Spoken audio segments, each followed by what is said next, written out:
হেই cuties, তো আজকে আমি বানাতে যাচ্ছি এই জিনিসটার আমি নাম সত্যিই জানি না। এর জন্য ফার্স্টে আমরা কার্ডবোর্ড নিয়ে নিব, মানে আমরা না, আমি যদিও।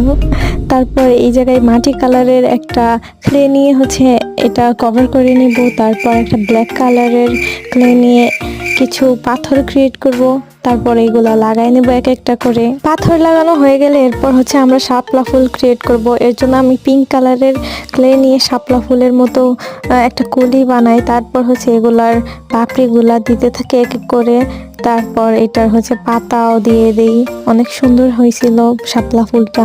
তারপর শাপলা ফুল আর পাতা বানানো হয়ে গেলে এরপর ওই বেসে লাগানোর পালা। এর জন্য আমি ওই বেসে কিছু ক্লে নিয়ে ওইটা মাটি মাটি টাইপের করে নেই, যাতে এগুলো বসানো যায় শাপলা ফুলগুলা। তো এই জায়গায় আমরা শাপলা ফুল বসাইতে থাকি। এতক্ষণে তোমরা ভিডিওটা লাইক করে দিও প্লিজ, আর চ্যানেলটা সাবস্ক্রাইব করে দিও। বাই।